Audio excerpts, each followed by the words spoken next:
Oh mãe, põe-se em mim. Anda, mamãe, anda. Anda, mãe. Anda. Há vários apoios para quem cuida dos seus. Apoia-te em mim. Do descanso ao bem-estar emocional. Vamos lá comer a sopinha. Conheça os benefícios do Estatuto do Cuidador Informal. Cuidar de quem cuida. Faça o seu pedido na Segurança Social.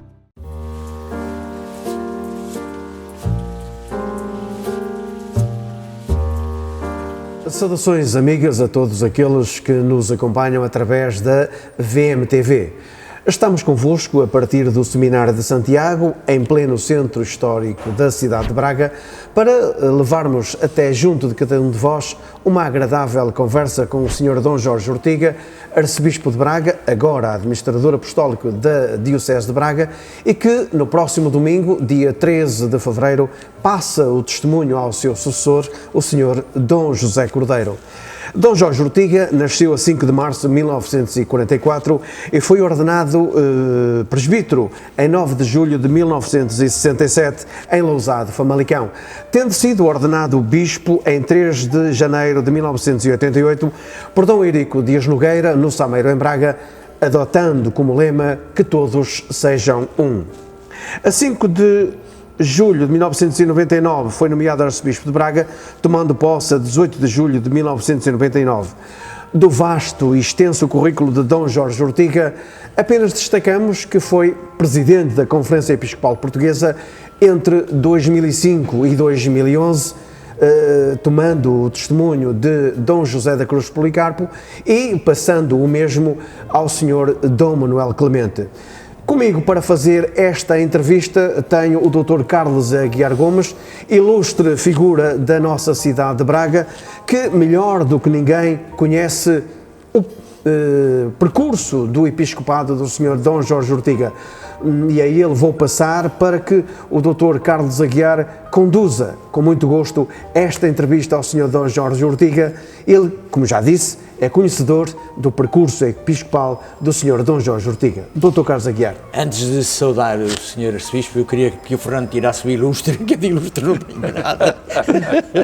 Portanto, Sr. Arcebispo, é com muito gosto que o encontro hoje e neste ambiente. O Fernando, creio que já disse os grandes momentos da sua vida, do seu percurso como homem da Igreja. Citou um cargo de relevo que é a presidência da Conferência Episcopal Portuguesa, mas eu iria começar por um dos aspectos que talvez não tenha sido dado o ênfase que era necessário dar. É que se deve ao Sr. Dom Jorge a elevação a santo, a canonização, de um dos maiores dos seus predecessores, São Frei Bartolomeu dos Mártires. Sente-se honrado, tem orgulho, no bom sentido, de ter sido o homem que que meteu a bola na baliza, digamos assim?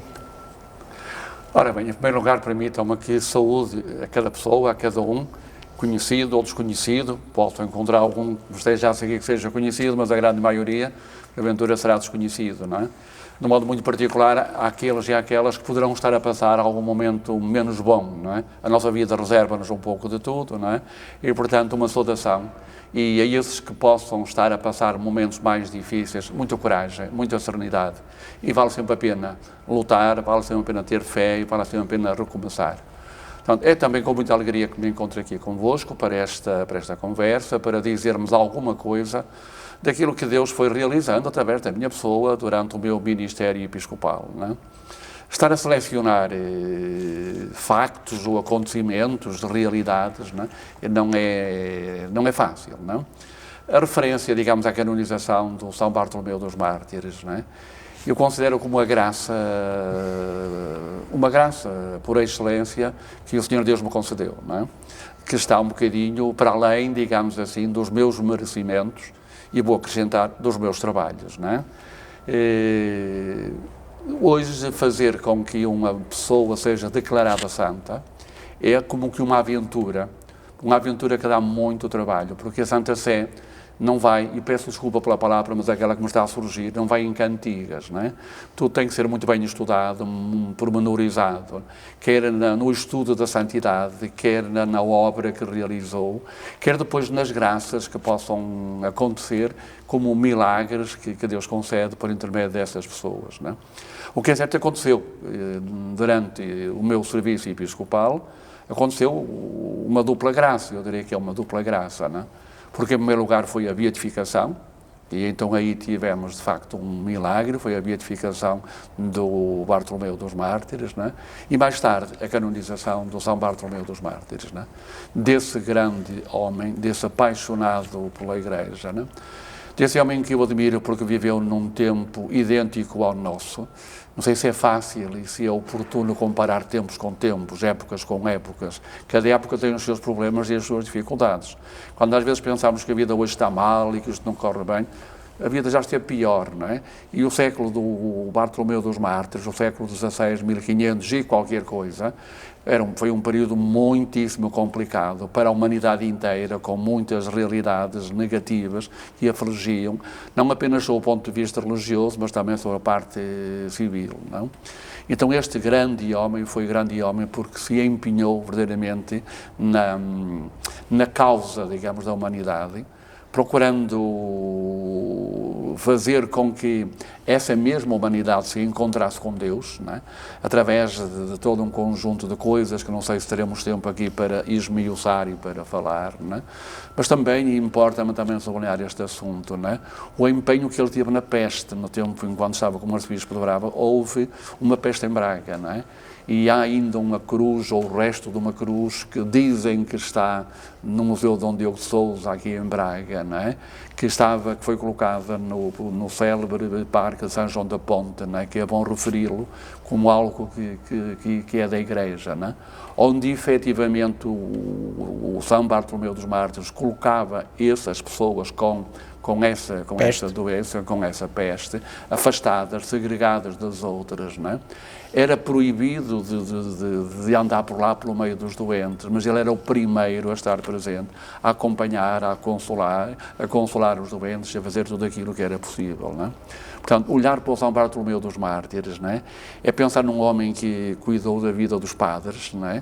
Na sua reforma, na sua formação, na criação desta casa.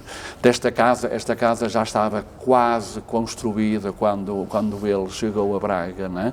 Mas aqui colocou um colégio mais de humanidades e mais para leigos, formando leigos, não é? E criou um seminário aqui relativamente perto, para que os sacerdotes fossem competentes, não?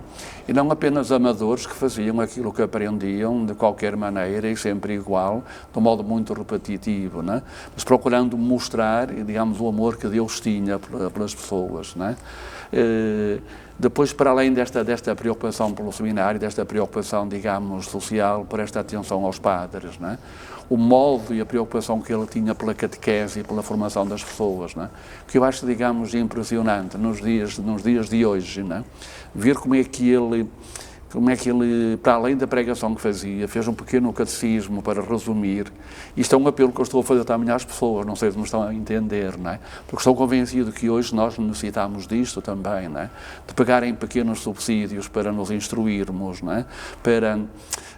Porque não sabemos, não fazemos, não é? E depois abandonamos pura e simplesmente porque não sabemos, não é? Quando deveríamos, hoje temos tantos meios que podemos efetivamente aproveitar.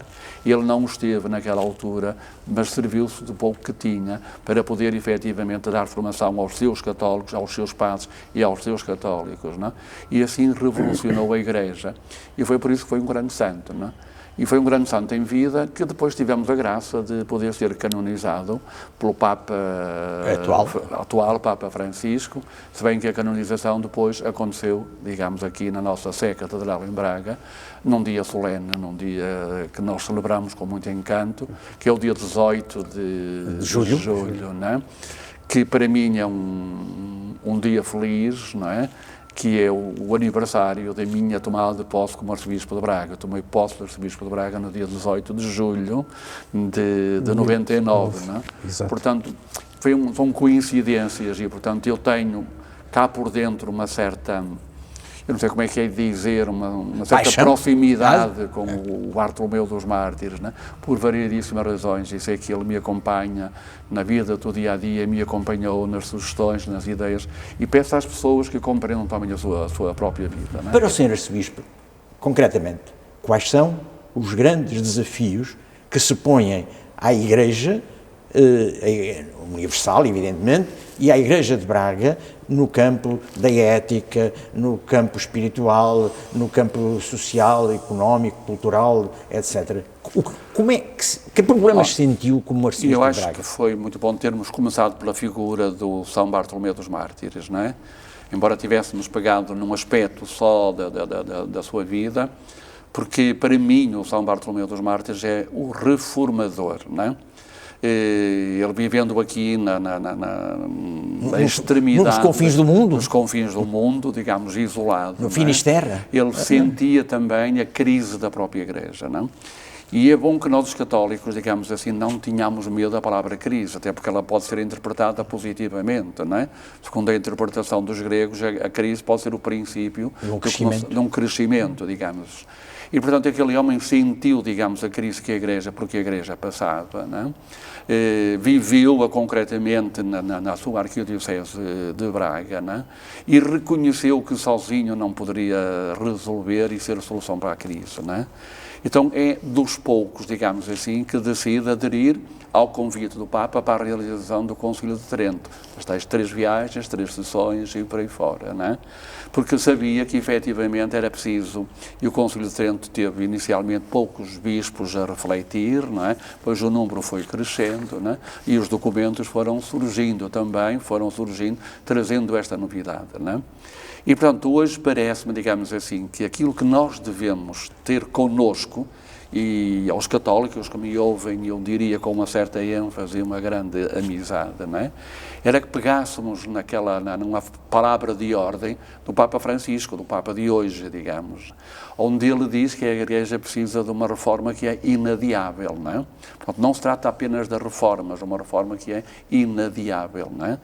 E o reformar não significa trair, pelo menos isto é muito importante, trair o ideal do próprio Jesus Cristo que está no Evangelho, não é? Significa reconhecer que a Igreja, com o tempo, não é? Vai acumulando algum pó em algumas coisas, dos seus hábitos, dos seus costumes, não é? Vai dando importância a determinadas realidades que talvez não merecessem tanta importância e não dá importância a outras, e é preciso, efetivamente, olhar para aquilo que é o essencial. E o essencial foi sempre assim, digamos, o essencial vem-nos daquilo que o Concílio Vaticano II diz, vem-nos das realidades terrestres, não é? Vem-nos do mundo, deste mundo que nos rodeia. O mundo evoluiu, e dizer que o mundo que evoluiu não é novidade para ninguém, não é? Basta olhar para aquilo, e eu se olho, e se penso um bocadinho para o que acontecia na minha juventude e para o que está a acontecer hoje, eu fujo, digamos assim. Não e tem qualquer paralelo. pessoa, muito mais nova do que eu, também se assusta, não é? Houve esta grande, digamos, evolução, não é? E, portanto, o Evangelho, não é? Que é o único, que é o mesmo, que é de sempre, não é? A pessoa de Jesus Cristo, que é o mesmo, que ensinou, que pregou, que é o mesmo, não é? E é pedra angular. E que é pedra angular. Mas se ele estivesse hoje, digamos assim, com certeza, digamos, que falaria de outra maneira, teria talvez outro modo de agir, outra maneira de ser, não é? Para mim é curioso, não é? Pegar no Evangelho, verificar que o Evangelho, quase todo ele, por aquilo que diz respeito a Jesus Cristo, a palavra de Jesus Cristo é uma palavra em parábolas, em exemplos, não é? Pode parecer uma coisa secundária, não é? Mas não o é. Não o é porque, efetivamente, a parábola é um exemplo que toda a gente entende. Que toda a gente entende e de todos os tempos, não é? Quando se fala da chuva, da água, quando se diz tantas comparações que Jesus vai, efetivamente, a buscar, não é? Quando pegamos, e desculpem-me falar deste aspecto, não é? Quando pegamos na parábola do samaritano, que muitos pensam que é uma história verdadeira, que poderia ser uma história verdadeira, mas não o é. Mas se fosse uma história, era mais uma que aconteceu. Tinha passado à história. Tinha passado à história. Já está o desgraçado ferido à margem da estrada, passar um, depois passar outro, e depois é que vem o outro pobre samaritano que pega nele com a sua mula que o leva para tratar. Não, mas ao dizer que é uma história, Isto está-nos a dizer que é uma história que está hoje a ser realidade, não é? Que hoje nós temos pessoas feridas à margem da estrada, temos. Mas em sentido real. Em sentido real da palavra, digamos assim. Não é uma metáfora. Está a dizer que é hoje nesta altura, digamos assim, não é? E que nós precisamos de parar, nós precisamos ter compaixão, nós precisamos de derramar o óleo da consolação e o vinho da esperança sobre aquela pessoa. Precisamos, porventura, de nos sujar, colocando o ferido sobre a nossa própria montada, levar à estalagem. Não é? Precisamos ter este conjunto de gestos, não é? Naquela atitude que nós aqui do Diocese de Braga estamos a dizer que queremos a reforma da Braga, que sabemos que a reforma da Diocese de Braga passa pelo amor, porque é a síntese do Evangelho, não é? Se pegarmos no Evangelho, é outra palavrinha que é... Deus é amor? Deus é amor, mas está sempre, é outra palavra que toda a gente entenda, digamos assim, e que tem manifestações diferentes, digamos assim, não é? Mas este amor, digamos, que se tem, não é? Então este samaritano que está possuído por amor, mas o nosso amor não pode ser um amor platónico, que me adianta a mim dizer que sou muito amigo do Carlos Aguiar ou do Fernando ou coisa parecida. Não vale absolutamente nada. E talvez seja este o grande problema da Igreja, não é? Saudámos-nos na Igreja como irmãos, cumprimentámos-nos na rua como pessoas conhecidas, mas efetivamente nós não nos amamos, não é? E nós em Braga estamos a dizer, nesta altura, a partir dessa parábola do samaritano, não é? Que o amor gera gestos, não é? Precisamos de gestos, não é? Atitudes, não é? Precisamos, ao fim e ao cabo, de sujar as mãos, não é? Precisamos de sair da bolha do nosso egoísmo, do nosso conforto, não é? E precisamos de fazer mais alguma coisa, não é? Portanto, isto para dizer que a Igreja está sempre em renovação, não é? E tem sido um bocado isto, digamos, e aquilo eu penso que a grande mensagem também que o Frei Bartolomeu dos Mártires nos traz é precisamente esta, digamos assim, não é? É uma Igreja atenta a estes problemas concretos do dia de hoje, com todos os desafios que tem, com todos os problemas que tem, não é? Procurando efetivamente, não vou dizer adaptar-se a algumas realidades, porque não há algumas realidades, não nos podemos adaptar sequer a elas, não é? Mas saber o que é que essas realidades nos pedem como comportamentos e como atitudes. E nós teremos, porventura, que mostrar pela vida que são realidades vácuas, sem sentido, sem significado, não é? E isto falta-nos muito, não é? E é o caminho a percorrer, não é? Nestes quase 23 anos que leva à frente da Arquidiocese de Braga, vive no Sr. Dom Jorge o sentimento do dever cumprido ou verifica que ainda há muito mais a fazer, em termos de Igreja? Ora bem, eu gosto de ir repetindo aquilo que fui dizendo ao longo da minha própria vida, não é? Evidentemente que eu tenho procurado fazer aquilo que Deus me vai pedindo em cada momento que passa, não é? Estando muito atento ao Espírito Santo. Nós estamos no tempo do sínodo, e o tempo do sínodo é esta atenção ao Espírito. Não é do sino. É do sínodo. O sino pode acordar para o sínodo, acordar para o sínodo, não é? E, portanto, evidentemente que olhando para a vida da Igreja, olhando para aquilo que se vai fazendo, o caminho que estamos a fazer todos juntos, e queremos fazê-lo todos juntos, não é? E é bom ter consciência deste caminho, todos juntos, de mãos dadas uns com os outros, não é? Eu tenho dito uma coisa, uma característica da minha vida, não sei se é verdade ou se não é verdade, não é? Eu sinto que devo andar sempre contente, não é? Eu tenho problemas, tenho dificuldades, não é? Não me recordo de chorar muitas vezes, tristeza, muita tristeza talvez, não é? Mas alegria, gosto de poder dizer que a minha vida é uma vida alegre, não é? E que me sinto uma pessoa alegre e feliz, não é? Por ser padre, não é? Às vezes penso que se não me tivessem escolhido como bispo e como arcebispo seria melhor, mas pronto, mas também aí procuro efetivamente ter essa mesma alegria. Está noutro serviço. Já era outro serviço, a alegria, sempre essa alegria, não é? Contente, não é? Mas eu digo sempre, isso para responder àquilo que o Fernando dizia, não é? Eu acrescento sempre, contente mas insatisfeito, não é? Os padres que privam mais de perto comigo dizem que eu nunca estou contente, não é? Que nunca estou satisfeito, que não é verdade, digamos assim. Só que penso que uma conquista exige outra conquista, um passo dado em frente, estarmos a pedir outro passo dado em frente, não é? E quando nos instalamos, não é? Estamos a dar a entender que a obra é que está concluída, e não está concluída, não é? O mundo hoje está a evoluir de tal maneira, não é? Que aquilo que fizemos hoje, tudo muito bem feito, não é? Amanhã está ultrapassado praticamente, e se nós não estamos atentos todos os dias, nós somos ultrapassados, não é? E somos ultrapassados com uma facilidade terrível, não é?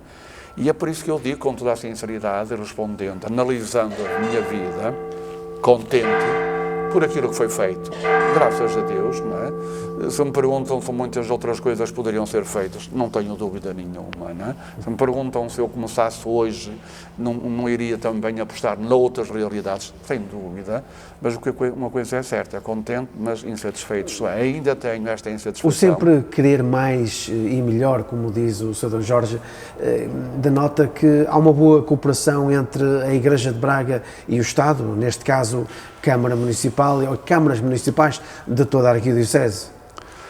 Ora bem, eu penso que isso é um princípio que exige muita reflexão e que devia exigir muita reflexão, não é? E não sei até que ponto é que não mereceria ou não merecerá no futuro, eu vou dizer uma asneira, a realização de um congresso, não é? Para se pensar, não em relação a Braga, cidade, não é de Braga, mas em todos os outros concelhos, não é? Uma análise serena, não é? Serena no sentido de dizer que, efetivamente, são duas entidades distintas, a Igreja, que tem a sua implantação em todo o território, digamos assim, não é uma associação que tem os seus adeptos aqui ou acolá, a Igreja tem gente em todas. Estamos a falar, sobretudo, para Vieira do Minho, em todas as freguesias de Vieira do Minho, há gente católica, digamos assim, não é? E, portanto, a Igreja como comunidade está espalhada por todo o território. E as câmaras é a mesma coisa, não é? Portanto, são duas realidades distintas, não é? Mas que têm o mesmo objetivo, que é o objetivo de trabalhar pelo bem do povo, não é? E nem sempre, digamos assim, somos capazes de unir as vontades para o bem do povo, não é? Acontece outra coisa que é bom, e digo com toda a sinceridade, não é? Até há relativamente pouco tempo, 20, 30 anos, não é? Quem fazia praticamente tudo na sociedade era a Igreja, sobretudo nas paróquias, nas freguesias do interior, não é? A junta de freguesia quase que não existia, e eu ainda sou do tempo de ouvir falar do regedor, que era pura e simplesmente alguém para impor a ordem e o respeito e pouco mais, digamos assim. E a paróquia é que fazia tudo, cuidava dos pobres e de outras coisas a fazer e por aí fora, não? Agora está-se a inverter. Agora dá quase que a impressão que a junta de freguesia é que tem que fazer tudo, é que deve fazer, junta de freguesia ou câmaras, é que deve fazer tudo, não é? E a Igreja continua com a sua missão, não é? E a sua missão é estar encarnada no terreno, no concreto, não pode deixar de ser. Ela tem que ter trabalho dentro da Igreja, não é? Nós sintetizamos a vida da Igreja em 3 aspectos, digamos, no anúncio, não é? Anúncio, formas diferentes da catequese, não é? Na liturgia, formas diferentes dentro e fora, não é? E depois a dimensão social, não é? E, infelizmente, quando falamos da dimensão social, falamos de um centro social, de dar pão aos pobres, de vestir ou coisa parecida. Mas a parte social é muito mais, é a sociedade em si, são os problemas reais que existem, não é? Que sociedade é que nós queremos. E um cristão deveria interessar-se por tudo aquilo que pode significar, digamos assim, melhores condições de vida para o cidadão. Deve interessar-se, não é? Pode não ter nada a ver com a junta, mas deveria interessar-se e reconhecer que ali há um problema, que é um problema social, que prejudica, que está porventura a prejudicar a população, e ele terá que se empenhar. E no passado foi assim, digamos, muitas coisas foram feitas no passado, não é? Em favor do povo, por paixão Em determinados momentos da vida da Diocese, em que o Sr. D. Jorge teve na Diocese, algum momento sentiu o sentimento de tomar uma posição de peso face ao desrespeito que algumas instituições tiveram ou alguma instituição do Estado teve para com a Igreja de Braga? Sente que a Igreja de Braga foi desrespeitada alguma vez? Ora bem, não foi necessário, digamos assim, tomar, digamos assim, essas medidas, não é? Se bem que em algumas ocasiões, digamos assim, se não fosse a minha tendência para a paz, não é? E para a concórdia, talvez tivesse sido necessário, não é? Pelo menos alertar para algumas realidades, não é? E poderá ser que no futuro que elas venham ao de cima, não já por mim, que procurei, digamos assim, trabalhar a paciência e o sacrifício e o sofrimento, em alguns casos, porque tive que o fazer, evidentemente, coisas que aconteceram e que não deveriam ter acontecido, mas graças a Deus, digamos assim, são coisas que foram ultrapassadas, mais ou menos, que algumas delas ainda têm que ser resolvidas, não é? E é bom dizer isso, não sei quem é que vai ouvir isto, o que eu estou a dizer, não é? Mas que têm que ser resolvidas, e era bom, digamos assim, que não vou dizer, digamos assim, que a Igreja, que a Arquidiocese de Braga tem razão, não digo, não é? Não estou a dizer, não é? Mas estou a dizer que era importante que se sentassem, que se dialogassem e que víssemos juntos o que era melhor. Aí sim, aí insisto, não é? E aí ninguém me calará nesse sentido, digamos assim. E se tenho algum lamento a fazer, é o não ter tido a oportunidade, apesar de pedir mais do que uma vez, não é? Que era imperioso dialogar para ver o que é que era melhor e o que é que era melhor para todos, não é? O que é que não prejudicava ninguém e podia facilitar a própria Igreja, facilitar a vida da Igreja e outras coisas similares, não é? Portanto, isto para dizer que há coisas na nossa vida que talvez não valha a pena estarmos a referir, mas que talvez num futuro próximo seja necessário estudar esta relação entre Igreja, já não digo Estado, não é? Que é num outro âmbito, digamos assim, mas o poder local, a Igreja é o poder local, não é? Porque nem os padres têm que fechar na Igreja, e muitos estão a fechar-se na Igreja, lamentavelmente, não é? Têm que vir cá para fora, para a rua, penso, não é? Nem depois, noutros ambientes, numa cidade como a de Braga, não é? Há muitas implicações concretas da Igreja com a política, não é? Recentemente, a Conferência Episcopal Portuguesa criou uma comissão para a denúncia de abusos sexuais por parte de membros do clero. Como observa o Sr. Arcebispo, enquanto responsável pela Igreja de Braga, a criação destas comissões que depois se delegaram em comissões criadas pelas próprias dioceses? Ora bem, eu digo que a Igreja toma consciência dos problemas, pode não ser apercebida dos problemas, toma consciência dos problemas e procura resolver esses problemas. E foi o que a Igreja, concretamente em Portugal, fez, não é? A Igreja constituiu comissões diocesanas, não é? Comissões diocesanas, deu a conhecer números de telefone e outras coisas, para que quem tivesse alguma coisa para dizer, que o fizesse, não é? Depois surgiu esta comissão independente, é um extra, poderá trazer resultados ou não trazer, não sei, tenho as minhas dúvidas, digamos assim, não é? Aquilo que importa, digamos assim, é o trabalho que está a ser feito, porque está a ser feito, não é? E que, mais talvez do que procurar, eu disse desde o princípio, um caso já seria demais, não é? E esta questão da pedofilia é a vergonha da Igreja, devíamos ter vergonha mas os casos acontecem, o humano acontece, e não estou a justificar ninguém, é uma coisa horrível, digamos assim, portanto, ter consciência disto mesmo, não é? Mas eu creio que o trabalho está a ser feito, não é? E sei que às vezes os outros interpretam mal, mas assim os outros fizessem também e as outras instituições o fizessem também, não é? E é preciso uma campanha a nível geral, não é? Geral, mundial, sobre o assunto, não é? Sobre o assunto, não é?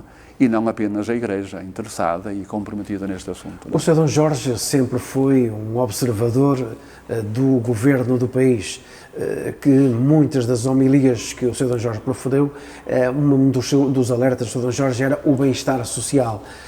Nesse sentido, como vê a chegada ao poder agora de novas forças políticas ao Parlamento português? Não tenho capacidade, digamos assim, para julgar o que é que vai acontecer, não é? Pessoalmente, tenho pena que os partidos, não sejam capazes de apresentar um programa, apresentar nas eleições um programa e dizer é isto que nós iremos lutar para fazer. Não vejo, não é? Vejo vontade de tentar conquistar o povo na propaganda e não vejo o programa, não é? Um programa, não é? Portanto, se me perguntam o que é que os partidos irão fazer, eu confesso que eu não sei, digamos assim, não é? E se olha um bocadinho para a nossa história recente, não é? Isto é, hoje vamos para aqui, amanhã vamos para acolá. Hoje um partido quer levar para a frente uma causa, leva para a frente uma causa porque lhe lembrou, os outros vão todos atrás naquele momento, sem estar a pensar, sem estar metida no questão de eutanásia, um exemplo que, não, que se pode, para não ir para... que estivesse no programa e que pudesse naturalmente estar no programa, as pessoas sabiam que aquele partido iria defender, digamos assim, aquela ideia, que ia propor e queria defender. Mas não dá a noção que se pretende ocultar, né? Trazem-se outros problemas e na hora quando menos se espera, e nós temos tido muitos casos, não é? Às vezes, do dia para a noite, aparece um assunto no Parlamento que ninguém imaginou como é que ele caiu do céu, digamos assim, não é? Portanto, isto para dizer, não é? Portanto, não sei, digamos assim, não sei. É de esperar e que o povo português seja todo ele servido e não apenas os interesses de pequenos grupos, não é? Mas há uma força política que, durante a campanha eleitoral, já alertou que vai levar o assunto da eutanásia novamente ao Parlamento. A Igreja está atenta a esses movimentos, sendo que a vida nunca é nem foi referendada. A Igreja não vai atrás de partidos, de iniciativas, não é? Se a iniciativa surgir, com certeza que a Igreja voltará a repetir a Igreja, a doutrina que sempre repetiu, não é? Porque toda a gente sabe qual é a doutrina da Igreja, não é? Mas não vamos atrás, não é? Não vamos atrás daquilo que os partidos fazem, não é? Responderemos de harmonia com as nossas capacidades, não é? Às questões que nos forem colocadas, não é? A Igreja está sempre em reforma. Deveria estar, às vezes há uma expressão latina. Às vezes, isso, as questões, essa expressão, a expressão feitas, não é? A Eclésia é sempre reformanda, não é? Isso é verdade, mas isso é para dizer a quem ignora, digamos, que pensa que a Igreja é amarrada às coisas cristal antigas. Não, a Igreja, a Eclésia é sempre dentro dos princípios, não é? Mas o mais importante é cada um, não é? Renovar a sua própria vida, não é? E aí renová-la por dentro, não é? Como católico, ou mesmo sem ser católico, não é? O importante é, não sei se posso dizer isto, não é? Mas é cada um diariamente criar na sua vida uns momentos para parar, à noite, de manhã, se não for durante a semana que tem muito trabalho, ao fim de semana, uma vez ou outra, não é? Para se retirar para um lugar. E hoje, graças a Deus, que isso está a acontecer, não é? Estamos a ter muita gente que sai ao fim de semana, para uma espécie de um fim de semana de retiro, não é? Ou que, às vezes, não frequenta a igreja, mas tem necessidade de ir a um santuário, de noite, é curioso, de noite, digamos assim, alguns mesmo de noite, precisamente para isso, para poder fazer silêncio, parar e refletir na vida, como era importante, cada um olhasse para dentro, não é? Para depois poder olhar para fora, não é? E olhar para fora os outros e olhar para fora para aquilo que faz, para o seu trabalho, não é? E então a vida seria com certeza diferente. Nós necessitamos de uma reforma interior. Não é? Sr. Arcebispo, há bocadinho referiu, sem o dizer, mas foi explícito, que todo cristão, no fundo, é sacerdote, profeta e rei. Esta expressão, esta tríplice ideia, porque no fundo são ideias diferentes, é comum quer aos leigos, quer ao Sr. Arcebispo, ainda que o sacerdócio do clero é diferente do meu sacerdócio de leigo, porque o do Sr. Arcebispo é ministerial, o meu não. Mas é importante, e eu gostava de saber a sua opinião, Sr. Arcebispo, porque eu senti, como leigo, que esta tríplice dimensão sacerdotal, profética e real é uma missão dos leigos. Portanto, quando se fala, por exemplo, na luta pela vida, no caso da eutanásia, do aborto, da liberdade de ensino, as grandes causas estruturantes de uma cultura, esse papel que nós normalmente atiramos para cima dos bispos, não. E vai-me dizer com certeza que estarei errado, mas não é um problema dos bispos, isto é um problema dos batizados. Eu diria que sim, é dos batizados, digamos assim, Hoje, um dos grandes problemas da Igreja é o redescobrir a identidade do batismo, não é? O que é que significa ter sido batizado? Fomos em criança e deveríamos refletir durante a vida e pensar um bocadinho o que é que significa, não é? E partir particularmente de alguns sinais, não é? Então, depois do batismo, efetivamente, não é? Há um sinal que diz que cada um tem que participar na missão toda de Cristo, não é? A Igreja só tem uma missão, que é de Cristo, não é? Mas é preciso pegar nela, e nessa missão toda, não apenas em parte, numa parte ou outra, toda ela, não é? Então, essa missão que se sintetiza em poucas palavras, digamos assim, e que é para todos, não é? Que é para mim, arcebispo, e é para os leigos, é uma missão igual, não é? Que tem que ser, nós dizemos, sacerdote na medida em que na relação com Deus, profeta no anúncio, não é?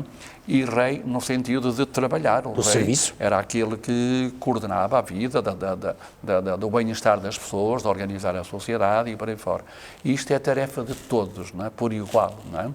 Depois daqui emergem, digamos, serviços específicos, não é?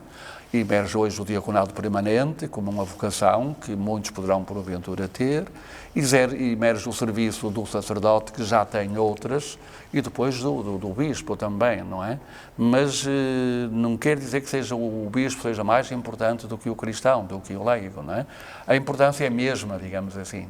Mesma, com caracterizações diferentes, digamos assim. É por isso que eu digo, o importante é descobrir a identidade do batismo, a nossa identidade do batismo, não é? O Sr. Arcebispo falou na situação dos diáconos permanentes. Eu não sou diácono permanente, nem definitivo, mas eu entendo que a minha vida como leigo tem de ser uma diaconia. Ou estou a usar uma hipérbole? Não, ora bem, diaconia significa serviço, não é? E, portanto, a vida do cristão é uma vida de serviço, não é? E hoje a Igreja, dentro da reforma que a Igreja, mesmo em Portugal, está a procurar fazer, digamos, não é? Para além da ideia do sínodo, do caminharmos juntos, não é? O Papa diz que refletirmos sobre o sínodo, devemos pensar no sínodo, mas em três perspectivas, não é? Caminhamos juntos, em comunhão, a palavra da comunhão, o que significa, não temos tempo para entrar nisto, em participação, na participação dos serviços, da vida que tem, e depois no serviço, na parte do serviço, não é? E é por isso que uma das realidades que está a vir ao de cima, mesmo em Portugal, e que estamos a trabalhar um pouco nesse sentido, não é? É o que nós chamamos a ministerialidade na Igreja, ou ser ministro na Igreja, não é? Antigamente dizíamos que ministro era o sacerdote, depois apareceu o ministro extraordinário da comunhão único, não é? Agora o Papa já apareceu como ministro da catequese, não é? O acólito e o leitor, não é? E vão surgir agora outros ministérios, não é? Isto é, em que a Igreja institui, em que a Igreja confia, digamos, uma tarefa específica para que aquilo que já estava em potência no batismo se desenvolva e a pessoa realize essa missão que deve realizar, não é? Portanto, uma ministerialidade onde cada um tem o seu serviço específico. O que é que quer dizer isto, ministerialidade? Todos nós possuímos. O que nos interessa é que nos tornemos especialistas nisso, nessa parte, dá-me a entender, não é? Não é uma clericalização dos leigos. Não é uma clericalização dos leigos, antes pelo contrário. E eu, digamos assim, eu costumo dizer, um catequista pode ser melhor catequista do que eu, não é? Porque pode ter melhores dotes pedagógicos, de lidar com crianças e por aí fora, não é? Ele pode ser melhor catequista do que eu, digamos, não tenho dúvida absolutamente nenhuma, não é? Eu poderei, porventura, saber mais doutrina, mas a catequese não é doutrina, não é comunicar doutrina, tá? E isto faz muita falta, esta ideia. O Sr. Arcebispo, naturalmente, já conversou com o seu sucessor, com o Sr. Dom José Cordeiro, para lhe dar a conhecer, não direi a realidade, mas alguma da realidade das 551 paróquias da Diocese. Deixou-lhe alguns conselhos ao Sr. José Cordeiro? Ora bem, cada um naturalmente tem a graça de Estado e receberá de Deus a graça que Ele mesmo lhe concede para, não é? E eu tive a minha maneira própria de ser e de fazer e de responder aos problemas, não é? Em alguns casos tenho a certeza que está bem, noutras talvez não, não é? E portanto agora aqui o importante é isso mesmo, é que ele pegue, que ele cresça e que ele diminua, digamos assim, não é? E que ele pegue e que ele desapareça e que naquilo que ele achar que sou útil e que poderá porventura ter interesse em saber, que pergunte, não é? Da minha parte, ter o cuidado em elencar este aspecto, este, não é? Portanto, a Igreja continuará a um ritmo diferente. Aliás, eu tive a simplicidade de dizer, quando ele foi nomeado, não é? Que até era bom que viesse um bispo de fora, não é? Porque eu nasci em Braga, eu vivi sempre em Braga. Não é uma desvantagem, Sr. Dom Jorge? São duas coisas, digamos se nós temos, assim. Em Braga, Braga tem vigários gerais que conhecem muito bem a Diocese de Braga. Não seria meio caminho andado para uma boa pastoral na própria Diocese? Continuam os vigários episcopais, continuam na mesma, digamos assim, não é? Portanto, mas eu quando comecei como arcebispo, eu conhecia a Diocese, não é? Conhecia. Agora, quem vier, naturalmente, irá fazer o esforço de a conhecer e vai conhecer, porventura, melhor do que eu, porque os meus olhos poderão estar viciados, não é? Desde os tempos do seminário, em que nós falávamos de umas coisas e não sei o que mais, eu poderei ter tido os meus olhos viciados sobre muita coisa, não é? E quem vem de fora vai capaz de perceber muito mais depressa das realidades que é preciso corrigir, não é? E que eu, porque andei por aqui, era normal, pronto, já nem sequer tomava consciência disso, não é? Uma vez fora das funções de arcebispo de Braga, vai manter-se útil à Diocese, ou seja, disponível para com o senhor novo arcebispo de Braga para algum trabalho que ele queira que o Sr. Dom Jorge possa exercer na Diocese? Não pensei muito nisso, evidentemente que estarei disponível sempre, não é? A disponibilidade existe e irá sempre, para aquilo em que possa porventura fazer falta, não é? O que me interessa é não condicionar, é não estar, digamos, a dar orientações, digamos assim, mas pura e simplesmente, se for o caso, fazer determinados serviços, não é? Se é necessário ir presidir uma peregrinação, pois poderei presidir uma peregrinação, que é uma coisa, um facto isolado, não é? Agora, presidir a uma reunião disto ou daquele outro, já não me diz respeito, já me passou, já com outro ele saberá fazer e por aí fora. Podemos dizer que Braga perde um arcebispo e Famalicão ganha mais um sacerdote? Não, nem perde nem ganha, eu sou o mesmo, serei, digamos, o mesmo. Mas mais disponível para Famalicão? Não, mais disponível para toda a Diocese, digamos assim, não é? Eu gosto de ser de Braga, sempre o disse, não é?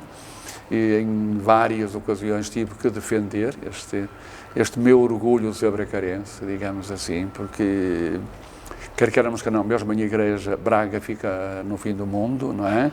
E às vezes classificada, digamos, com alguns nomes, não é? Eu tive que defender a beleza e a grandiosidade da história de Braga, não é? O Sr. Dom Jorge pediu a resignação há quase 3 anos. Foi muito tempo de espera ou então também foi esta pandemia que atrasou um bocado o processo? Não sei, digamos, aí o Papa é que saberá dizer, eu só sei dizer pessoalmente que foi demais, não é? A minha opinião, digamos, o Papa sabe quando é que se fazem os 75 anos, não é? Ou se estipulam os 75 anos, então naquela altura, mais mês, menos mês, as coisas resolvem-se, não? Ou então diga-se aos 80, pronto, então já se sabe, não é? Agora estar 3 anos à espera, não? Foi um castigo grande demais, não é? Para fechar, Sr. Arcebispo, que mensagem que mensagem quer deixar a todos os cristãos da Diocese de Braga? Eu não direi neste momento de despedida, neste momento de separação de poderes. Pronto. De mudança. O arcebispo deixa de ser o arcebispo de Braga, mas o amigo continua sempre disponível. Eu não me despeço de maneira nenhuma, não é? E eu só pego naquilo que é a palavra de ordem destes últimos tempos, não é? E aplico aqui, não é? O Papa, nesta altura, aquilo que ele quer, aquilo que ele sonha, é uma igreja que seja sinodal, não é? E a palavra sinodal quer dizer caminhar juntos, não é? E o Papa usa sempre essa expressão, caminhamos juntos, não é? E ele às vezes até acrescenta, sonhamos juntos, não é? Caminhar sonhando juntos, não é? E o que é que eu tenho para dizer? Eu quero caminhar juntos, não é? E gosto muitas vezes de pensar numa expressão que o Papa usou, não neste contexto, mas num contexto diferente. Quando dizia que o padre era aquele que vivia no meio das ovelhas e que devia ter cheiro a ovelhas, não é? Depois ele dizia que às vezes o padre deve ir à frente para puxar, para indicar o caminho, não é? A maior parte das vezes deve ir no meio para motivar, para entusiasmar, no meio, e uma vez ou outra terá que ir atrás para também para cuidar das feridas e por aí fora, não é? Eu quero caminhar juntos, não é? Se me tocar ir atrás, eu também ferido e à espera que me ajudem a caminhar também agradeço. Senão, se for para ajudar aqueles que estão feridos, muitíssimo bem. Se uma vez ou outra por isto ou por aquilo me pedirem para ir à frente, irei à frente, né? Mas o meu lugar será no meio do povo, no meio dos sacerdotes, na alegria de ser sacerdote, na alegria de ter feito alguma coisa, que espero, sobretudo, não ter feito muito mal à Igreja da Braga. Terminamos desta forma esta agradável conversa com Dom Jorge Ortiga, arcebispo de Braga, agora administrador apostólico. Sucede ao Sr. Dom Jorge Dom José Cordeiro, bispo de Bragança Miranda, que foi ordenado bispo em 2 de outubro de 2011 e que recebeu nomeação para arcebispo de Braga no passado dia 3 de dezembro de 2021. A tomada de posse acontece no próximo sábado, dia 12 de outubro, às 16 horas, sendo a apresentação à Diocese no domingo, no mesmo local, à mesma hora, ou seja, na Sé Catedral. Abraço a todos e continuem a apoiar este projeto da VMTV, fazendo os respectivos gostos nas nossas páginas e procedendo às respectivas partilhas para chegarmos cada vez mais longe. Abraço a todos, agradecendo ao Sr. Dom Jorge Ortiga a forma calorosa como nos recebeu. Agradeço ao Dr. Carlos Aguiar, que comigo esteve na entrevista. A operação de imagem foi a cargo do Filipe Dias, a direção-geral e a realização foi do Paulo Magalhães. Abraço a todos, fiquem com Deus.